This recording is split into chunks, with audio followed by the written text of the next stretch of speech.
سلام سلام كوارات فاميلي ناي يوتيوب channel تخاتاتلتي كمين يكم أنا دحاني زار مسكن هم سلام زلخو سلام كتكون لي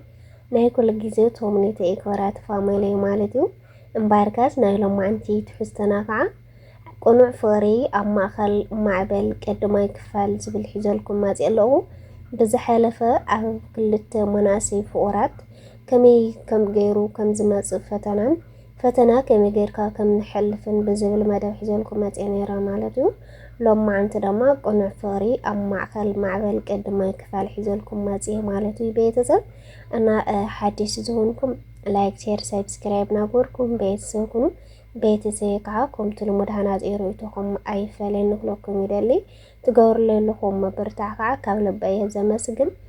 ብጣዕሚ ምስጋና ልዕሊ መጠን ፋሚሊየ ኮመንት ኩሉ ነገር ከኑ ከለዉ ብጣዕሚ የኽብረለይ ክለኩም ይደሊ ማለት እዩ እና ሪከርድ ከይወፅሐልኩም ላው ከብለኩም እየ ሰናይ ፃንሒት ማለት እዩ ቤተሰብ ቁኑዕ ፍቅሪ ኣብ ማእኸል ማዕበል ቀድሞ ይክፋል حنتي قنجان دسالتن كتمانارت عودما حدا تسفى زي ورد منعسي نبرا سمو أمانيل بحال أمانيل عب حدا نعسات بيت صحفة تقوزيرو حسب بانكي سرح نبرا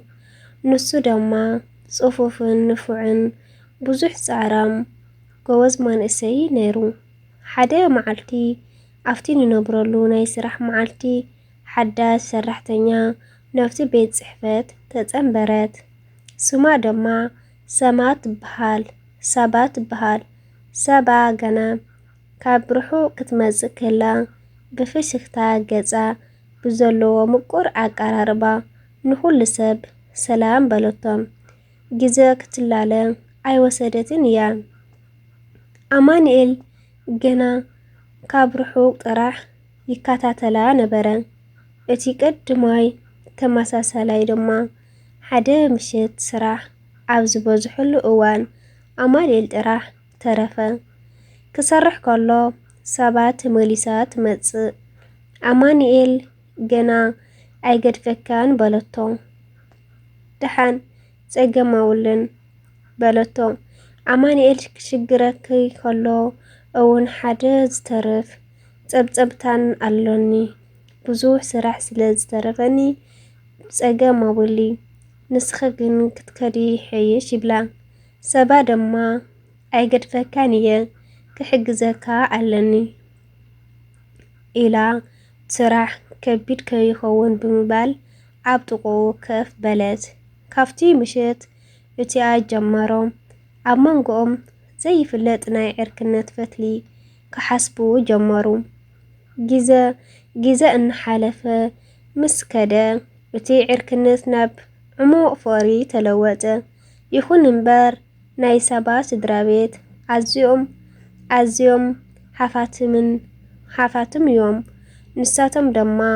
ንኣማኒኤል ካብ መጻምዲ ጓሎም ክቕበልዎ ኣይከኣልን እዮም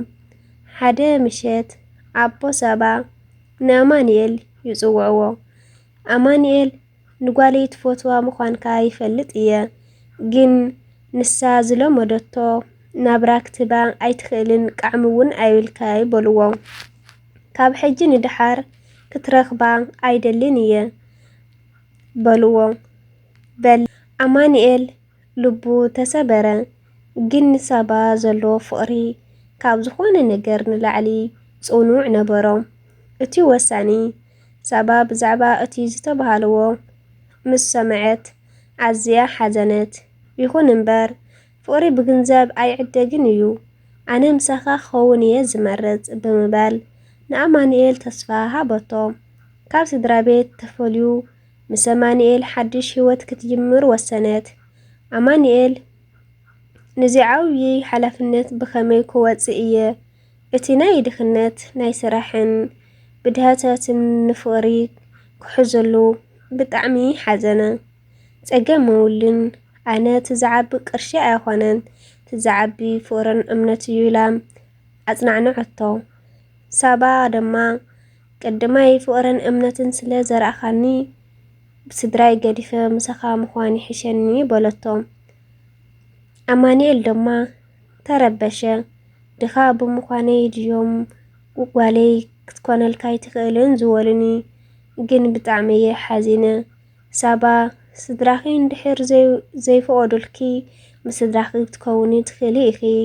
ማለተይ ድኻ ኮይነ ምሳኺ ክነብር ስለ ዘይክእል በላ ሳባ ድማ ኣማኒኤል ታድየ ኢለካ ካባኻድ ፍቕረን እምነትን ስለ ዘርአኻኒ ስድራይ ገዲፈ ምሳኻ ምዃን ይሕሸኒ በለቶ ስድራ ቤታ ድማ ሳባ ብቀሊል ከሕድግዎ ጀመሩ ኣነ ኣይሓድግን ብምባል ገንጨር ኢላ መለሰትሎም ሳባ ብቀሊሉ ከሓድግዎ ድዮም ብምባል መለሰላ ክቡራት ፋሚሊ አውዚ ወዲ ኣለኹ ማለት እዩ ከላይ ክፋል ሒዘልኩም ክሳብ ልመጽእ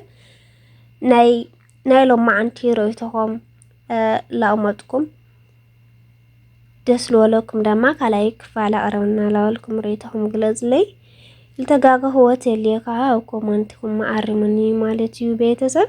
ብጣዕሚ ደስ ዝብል ዛንታን ደስ ዝብልን ምቁራዕ ኢላል ፍቕረን እዩ እሞ ብዙሕ ነገር ኢኻ ትምሃር ካብዚ ማለተይ ኣድና ሓደ ግዜ ብዙሕ ኣለና ቅርሺ ሒዝካለ እምነት ዘየላ ኣሎ ቅርሺ ዘይብልካ ከዓ እምነት ኣሎ ማለት እዩ ስለዚ ትናናት ዋንኡ ቅርሺ ለሓዘ ኣቶ ይኮነ ክንጥምስ ዘለና ወይ ከዓ ዝሓዘ ሃፍተ ጓል ትኹን ወዲ ትኹን ብዘየገድስ ማለት እዩ ትጥዒ ልቢ ትጥዒ እምነት ዘለዎ ሰብ ብቻ እዩ ዝምረጽ ዝኽእል እምበር ሃፍቲ ተራፊ እዩ ማለት ኣብዚ ዓለም እዚኣሲ ምንም ትተርፍ ሰብ የላይ ታይማ እምነትና ፍቕሪ ጽቡቕ ስራሕ ልተርፍ ይትኾን እምበር ቅርሺ ዘለዎ ማኪና ዘለዎ ገዛ ዘለዎ ኣብ ዓለም ነባሪ ስለ ዘይኮነ ትዋና ዘድልየና ንዓና እምነት መከባር ፍቕሪ ሓሊት እዩ ስለዚ እዛ ካብዚ ንባብ ብዙሕ ዝተማሃርኩሞ ወይ ከዓ ዝተረዳእኩሞ ተልኩም ናይ ሳባ ወለዲ ሓፋትም ብምዃኖም ልዘፍቃሪ ሳባ ድማ ክትኮነልካ ኣይትኽእልን እያ እሳሕ ብዙሕ ነገር እያ ለሜዳ ገዛና ስለዚ ድኻ ስለ ዝኾንካ ሓዳር ክትኮነካ ኣይትኽእሊ ብምባል እዮም ኣባ ካሊኦምዎ ማለት እዩ እሳ ከዓ እምነት ዝዓብየኒ ኢላ ስድራ ገዲፋ ምስ ኣፍቃሪኣ ኮይና ማለት እዩ ስለዚ ከላይ ክፋል ኣብ ከላይ መደብ ሒዘልኩም ክመጽየ ናይ ሎማዓንቲ ትሕዝቶና እዚኣ ትመስል ተጋኽዎ ተለያ ኣርሙኒ ርእይቶኹም ድማ ላይገለጽኩም ማለት እዩ ሓድሽ ትኾንኩም ከዓ ላባራትኣኹም ላይክ ሼር ሰብስክራይብ ናጎድኩም ኣባራጽዕኒ ባይ